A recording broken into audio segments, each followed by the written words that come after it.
Ruth Blackwell arrived in Carson City, Nevada Territory on a Thursday in June 1876 with two heavy trunks, $43 in worn bills, and a reputation destroyed so thoroughly that she could never teach again, could never return to the life she'd built, could never be the person she'd been before Thomas Winthrop decided he loved her. The accusation had been false, completely, provably, demonstrably false. But false accusations don't need proof when they're sensational enough, when they involve a 36-year-old unmarried schoolteacher and the 17-year-old son of the wealthiest family in Philadelphia, when they offer the kind of scandal that sells newspapers and fills church pews with righteous gossip. Thomas Winthrop had developed an obsession during his final year at the academy, where Ruth taught literature and composition. It had started small, lingering after class to ask questions about assignments, volunteering to help carry books to her classroom, finding excuses to speak with her between lessons. Then the letters started arriving. Not love letters exactly, but something more intense. Declarations of understanding, claims that she was the only person who truly saw him, truly appreciated his poetic soul. Promises that he would wait for her, that age didn't matter, that society's conventions were meaningless when two souls connected so perfectly. Ruth had reported it immediately, showed the letters to Headmaster Davies, showed them to Thomas's parents during a meeting she'd requested, explained that their son needed help, needed to understand appropriate boundaries, needed intervention before this escalated further. Thomas's mother, Elizabeth Winthrop, had read the letters with barely concealed disgust, not at her son, at Ruth. "You kept these letters. You could have destroyed them immediately. Why keep letters from a student unless you wanted them, unless you encouraged this?" "Mrs. Winthrop, I kept them as evidence of a problem that needs addressing. The only problem I see is a 36-year-old spinster teacher receiving inappropriate attention from a young man and then weaponizing it. Perhaps you should examine your own behavior. Perhaps you're not as innocent in this as you pretend." The school board had been sympathetic, but ultimately useless. "Miss Blackwell, we understand your concern, but Thomas comes from an important family. His father serves on the city council. Perhaps it would be best if you simply maintained more professional distance. Let the boy's infatuation fade naturally. These things resolve themselves." So Ruth had maintained distance, refused to speak with Thomas, except in classroom settings with other students present, stopped staying after school when he might linger, changed her route home to avoid paths where he might wait. Thomas's obsession intensified. More letters, gifts left on her doorstep, flowers sent to her lodging house. Then one evening in March, he'd followed her home, caught up with her on a dark street, grabbed her arm and told her he loved her, that they belonged together, that she must feel the same. Ruth had pulled away forcefully, told him clearly that his behavior was inappropriate, that she felt nothing but concern for a student who was making terrible choices. Thomas had walked away angry and humiliated. The next day, he told his parents that Ruth had touched him inappropriately, had suggested they run away together, had initiated physical contact and made promises about their future. Complete fabrication built on the foundation of the letters he'd written and Ruth's inexplicable decision to keep them. He cried when he told them, shook with what appeared to be shame and trauma, and his mother believed him instantly, believed her 17-year-old son, who'd never told a serious lie in his life, believed him without question or investigation, because what 17-year-old boy would lie about something so shameful unless it was true? The school board fired Ruth without investigation. The Philadelphia papers printed the story with barely disguised glee. Spinster teacher's inappropriate relations with student. Her landlord evicted her. Former colleagues crossed the street to avoid her.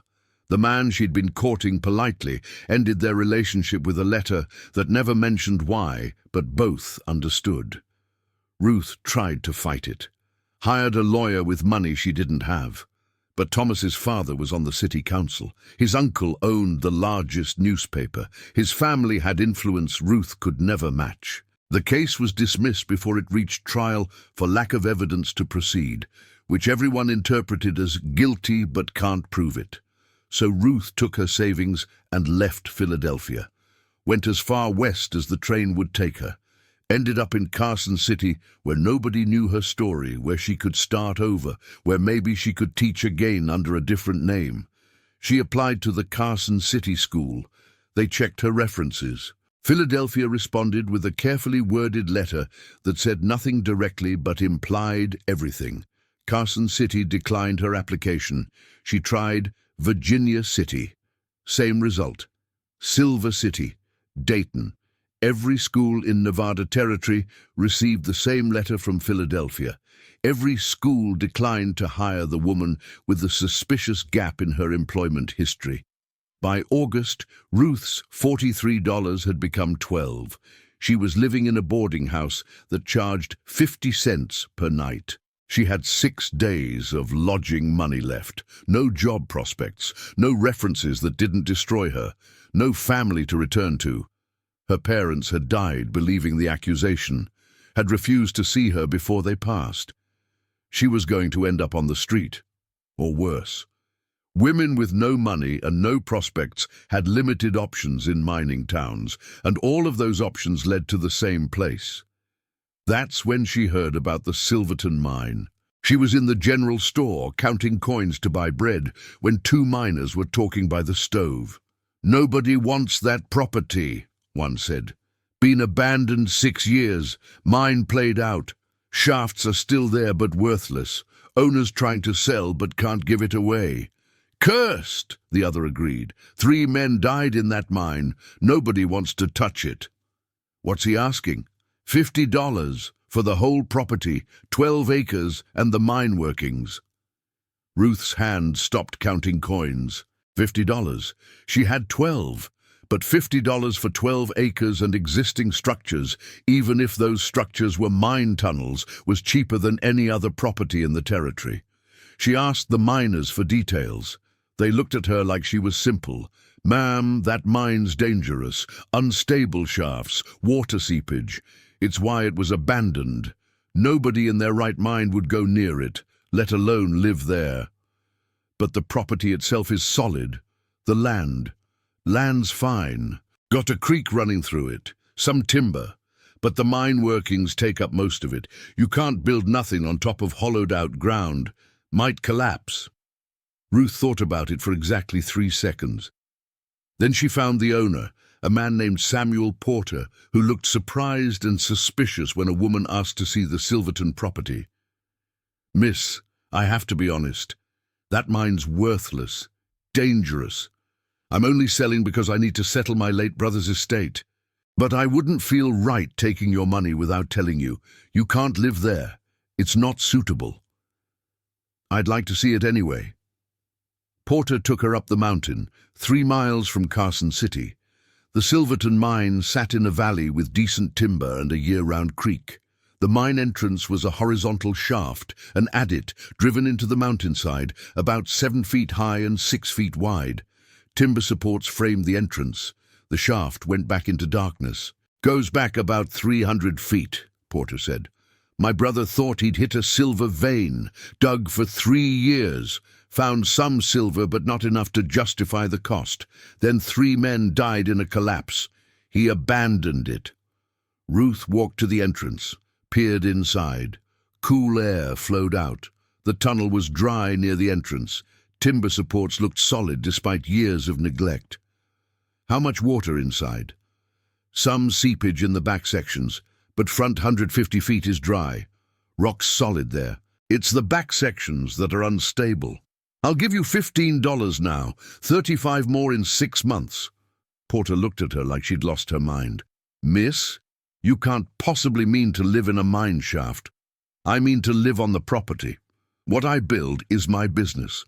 Porter needed the money. His brother had debts. He accepted the offer with clear reluctance and many warnings about danger and unsuitability, and how this was a terrible idea.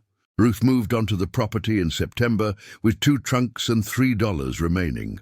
She explored the mine carefully, testing timbers, checking stability, mapping the safe sections. The front 100 feet was solid, good granite. The timber supports were cedar, still sound. The shaft was 7 feet high, 6 feet wide, cramped but livable. Most importantly, it maintained constant temperature. 55 degrees year-round. Never changed. Deep enough for geothermal stability, but shallow enough for light penetration and ventilation. She started building immediately, working from dawn until her hands cramped too badly to hold tools, until exhaustion forced rest that came in brief, uncomfortable intervals. Not a conventional cabin. She couldn't afford conventional. She had $3 remaining and a mine shaft that offered something no amount of money could buy. Natural shelter that required adaptation rather than construction from nothing. She explored the mine thoroughly first, methodically testing every timber support, checking every section of roof rock, mapping the safe zones versus the compromised areas. The front 100 feet was solid granite. You could see the quality in the rock face, tight grain, minimal fracturing, the kind of stone that would stand for centuries. The timber supports framing the shaft were cedar, naturally rot-resistant, still sound after 6 years of abandonment. Someone had built this mine properly, even if they hadn't found profitable silver. The shaft itself was 7 feet high at center, arching to 6 feet at the walls. Wide enough for ore carts, which meant wide enough for human habitation. Most importantly, it maintained absolutely constant temperature. She tested this over 3 days, morning, noon, evening, midnight.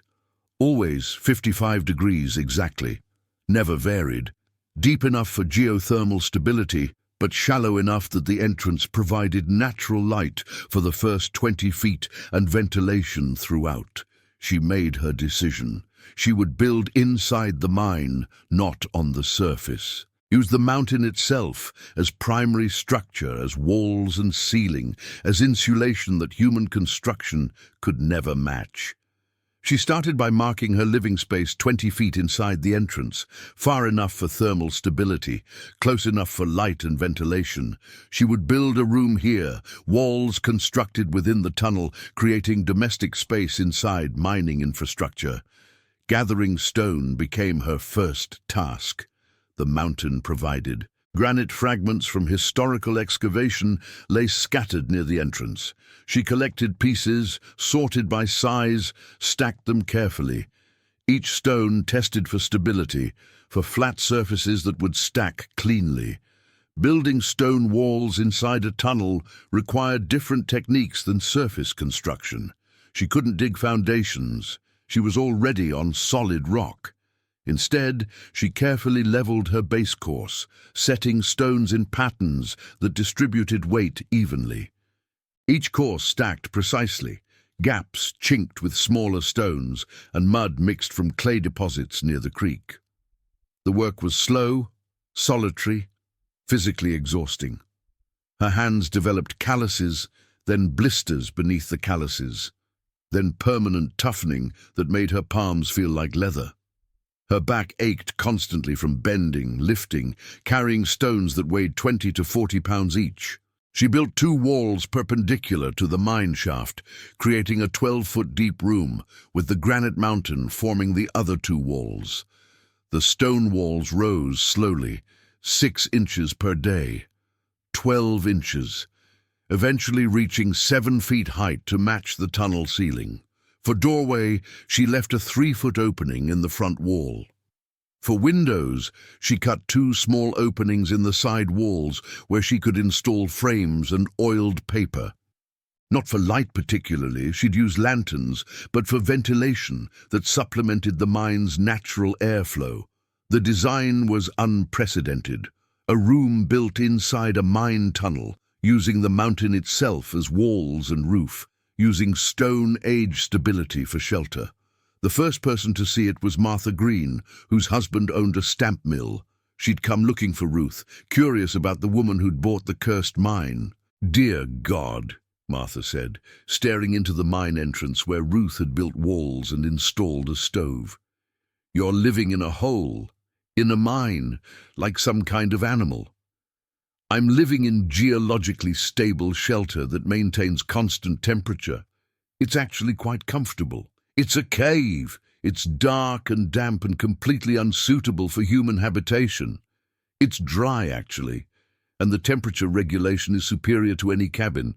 55 degrees constant, never varies." Martha left looking horrified, and by evening everyone in Carson City knew. The strange woman who'd bought the Silverton mine was building a home inside the tunnels, living in a cave like a wild creature, clearly unbalanced. The mockery was immediate and harsh. Men made jokes at the saloon about the mine woman and the tunnel dweller. Women at church whispered about propriety and sanity and how living in mines wasn't Christian behavior. "She's touched in the head," people said. Probably why she left wherever she came from, probably ran from an asylum. Ruth heard the mockery, but didn't respond. Let them think what they wanted. She was past caring about social opinion. Social opinion had destroyed her life in Philadelphia. Out here, she had shelter that functioned, cost almost nothing, and would protect her from weather that killed people in conventional housing. She furnished her mine room simply: a bed, a table, chairs, shelves carved into the rock itself, a good stove, supplies. The back sections of the mine served as root cellar, constant cool temperature perfect for preserving food. By October, her setup was complete. One room built inside the mine entrance, stone walls separating living space from tunnel beyond, warm, dry, stable, strange-looking but functional. The second confrontation came from Reverend Thomas Holbrook, who felt obligated to save Ruth from her unusual living situation. "Miss Blackwell, the congregation is concerned. Living in a mine is not appropriate. It's not godly. It suggests a mind not right with the Lord. Reverend, I'm living in shelter that's geologically sound and thermally stable. I don't see how God would object to practical engineering." "But it's a mine! A place of labor and death. 3 men died in those tunnels. 3 men died in a collapse 200 feet back. I'm living in the front section, which is solid granite with sound timbers. I'm safer here than people in wooden structures built on uncertain foundations. The community thinks you're not well, that you need help, Christian help." Ruth looked at him directly. "Reverend, I appreciate your concern, but I've learned that Christian help often comes with conditions I can't meet. I'll stay in my mine, thank you." He left, troubled, convinced she was damaged beyond saving. The church ladies added her to their prayer list for Sister Ruth, who has lost her way. Ruth didn't care. She had shelter, had safety, had isolation from judgment that had destroyed her. She could live on very little money, hunt and fish for food, survive the winter in stability while everyone mocked her choices. Then November brought early snow. Temperature dropped. Other residents scrambled to prepare, chopping wood, sealing gaps, preparing for Nevada winter that could be brutal in the mountains. Ruth's mine room required minimal preparation. The mountain itself insulated. She needed fraction of the firewood conventional cabins required, could let the stove go cold overnight and wake to 55 degrees. Uncomfortable, but livable. The mockery continued through November. People rode past to stare at the mine entrance where smoke rose from her stovepipe. Children dared each other to approach the cave lady's house. Someone started a rumor she was a witch, another that she was hiding from the law. None of it was true. She was just a woman who'd been destroyed by false accusations and was surviving the only way she could afford.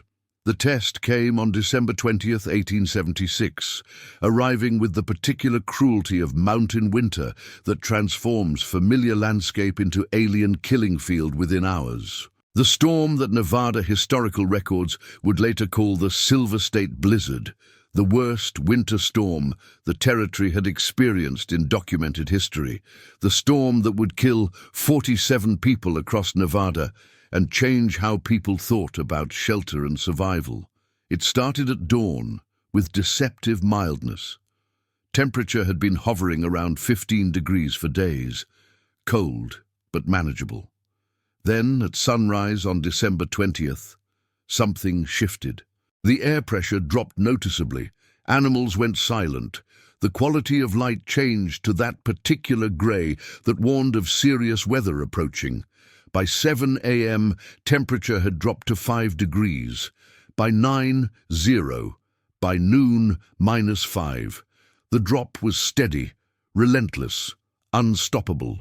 And wind began building from the northwest, that particular wind direction that meant Arctic air pushed south by high-pressure systems, bringing cold that originated in regions where survival was measured in minutes without proper protection.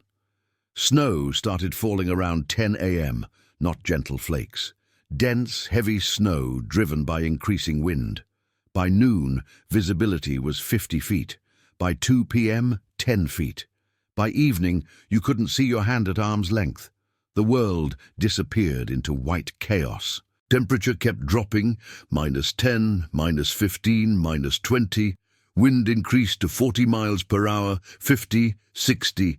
Sustained gale force that tested every structure against standards most weren't built to meet. Inside Ruth's mine room, the thermometer she'd mounted on the stone wall read exactly 55 degrees. Outside was -20 and falling. Inside was 55 and stable. The mountain didn't care about surface weather. 50 feet of granite absorbed external conditions like they didn't exist. She burned maybe 3 pieces of firewood in the small stove she'd installed, more for cooking than heating. The natural temperature was livable with adequate clothing. Not comfortable exactly, but stable, predictable, safe. She could hear the wind howling outside the mine entrance, a sound like continuous freight trains, but it didn't penetrate beyond the first few feet of tunnel. The entrance itself was protected by natural rock overhang that deflected wind upward. Snow piled in drifts outside, but the interior stayed completely dry. By the second day, snow had accumulated 4 feet deep across the valley. Drifts reached 10 feet against north-facing walls. Wooden structures throughout the area began showing stress, the weight of snow on roofs, the pressure of wind against walls. The cold penetrating through gaps and cracks that hadn't mattered in normal weather, but became death sentences in extreme conditions. The Davis family's roof began sagging on day 2. William Davis and his 2 eldest sons climbed up with shovels to clear snow, working in -25-degree cold with 60-mile-per-hour wind. They cleared one section. Within 3 hours, snow had reaccumulated. They couldn't keep pace with the storm. The roof collapsed at 3 a.m. on day 3. Not completely, but enough. The center beam cracked under weight, creating a V-shaped sag that let snow pour into the interior. The family evacuated to their barn, huddling with livestock, burning everything wooden they could find. Timothy Morrison's cabin developed thermal stress cracks on day 3. The extreme cold caused wood to contract rapidly. Gaps opened between boards. Wind drove through the cracks like water through a colander. Morrison stuffed the gaps with cloth, blankets, anything available. But the cold kept finding new routes. By day 4, his cabin was maintaining maybe 10 degrees inside with fire burning constantly. The boarding house where Ruth had briefly stayed became so cold that the proprietor, Mrs. Henderson, moved everyone into the kitchen where a large stove burned continuously. They sealed off the rest of the building, burned furniture to extend fuel supplies, and still the temperature never rose above 30 degrees. People started burning floorboards, bed frames, doors, anything combustible. Fuel supplies ran out faster than anyone anticipated because the cold was more extreme than planning had accounted for. 3 cords of wood that should last a month disappeared in days when every moment required maximum fire. On the 4th day, Martha Green made a desperate decision. Her husband was trapped at the stamp mill 3 miles away, where he'd been working when the storm hit. She was alone with 3 children. Their cabin wall had partially collapsed on day 3. Wind poured through the gap. Temperature inside had dropped to 0 despite burning their furniture, their spare lumber, everything they owned that would burn. Her youngest, Catherine, had stopped responding on the morning of day 4. Wouldn't wake. Skin was grey, breathing shallow. Martha recognized hypothermia even without medical training. Her daughter was dying from cold in their own home. She wrapped all 3 children in every blanket they owned, picked up Catherine, who was dead weight in her arms, made the other 2 hold onto her skirt, and started walking through 4-foot drifts in -30-degree weather toward the mine everyone had mocked. It took her 40 minutes to travel half a mile. She fell twice, lost feeling in her feet within 10 minutes, but she kept moving because stopping meant death. She pounded on the wooden door Ruth had installed inside the mine entrance, using the last of her strength, screaming for help she wasn't sure would come from the woman she'd called crazy just months ago. "Please," Martha gasped. "Our house. The wall collapsed. No heat. The children. Please. I know I mocked you, called you crazy. But please, the children are dying." Ruth pulled them inside. The mine room was small but warm compared to outside. The children stopped shivering within 20 minutes. The youngest regained consciousness. Martha sobbed with relief and shame. "I don't understand," Martha said, looking around at the stone walls, the rock ceiling, the space everyone had called a cave. "It's warm. How is it this warm?" "The mountain, 50 feet of granite between us and outside. Rock conducts heat slowly. The cold can't penetrate fast enough to matter. Inside the mountain, temperature stays constant. 3 hours later, the Morrison family arrived, then the Davis family, then Reverend Holbrook with 4 members of his congregation whose houses had failed. By the end of the 4th day, 19 people were crowded in Ruth's mine room and the stable sections of tunnel behind it. Cramped, uncomfortable, but alive, warm, safe. The mine that everyone had mocked, that people called unsuitable and dangerous and crazy, was saving lives while conventional housing failed. "You were right," Reverend Holbrook said, on the 5th day, sitting in the tunnel that he'd called ungodly. "We were wrong, all of us. This place, it's a fortress, natural fortress better than anything man-made." "It's just geology," Ruth said. "Rock and depth and understanding what makes shelter functional versus what makes it look proper."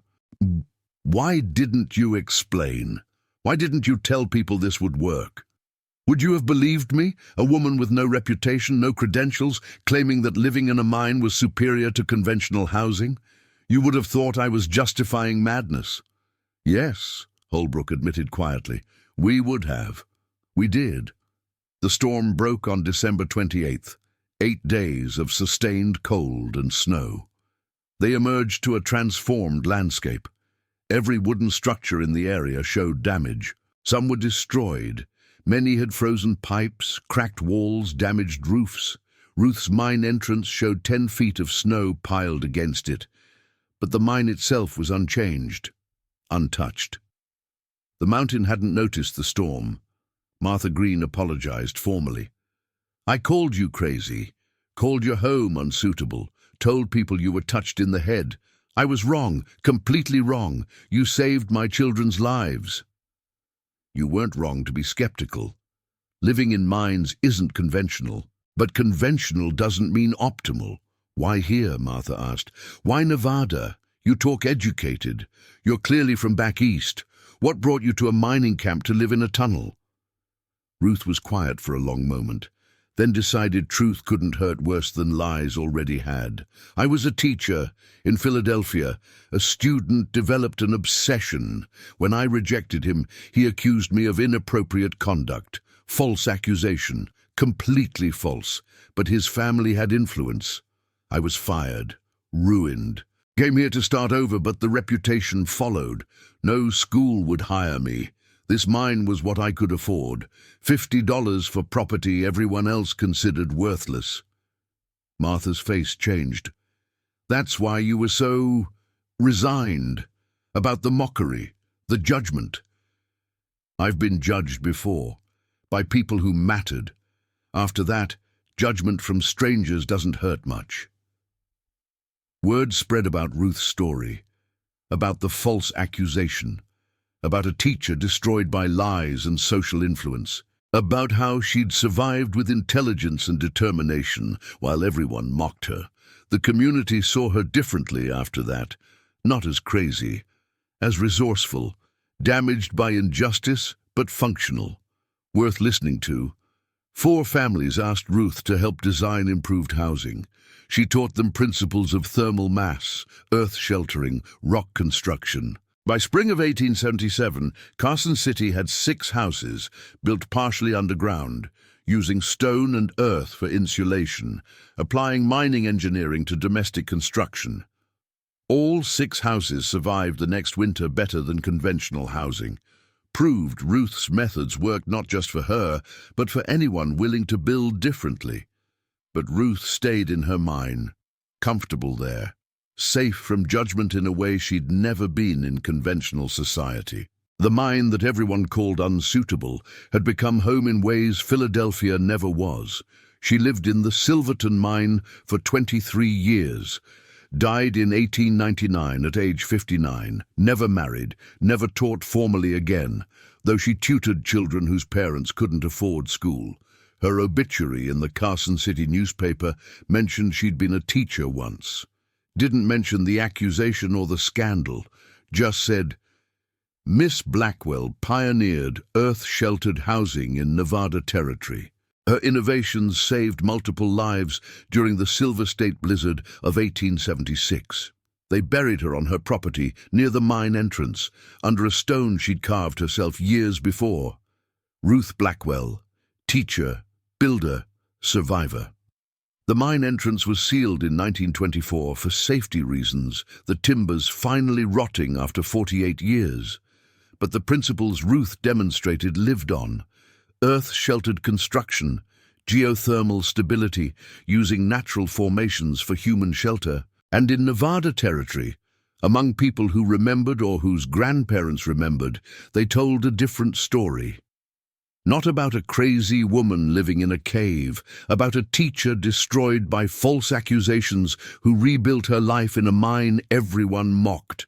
About how she saved 19 lives with shelter people called unsuitable, about how sometimes the most shameful past builds the strongest future, about how Ruth Blackwell took what society threw away, her reputation, a worthless mine, her own dignity, and built something that lasted, something that mattered, something that saved lives while proper people in proper houses froze. The accusation had been false, but what she built from its ruins was absolutely real.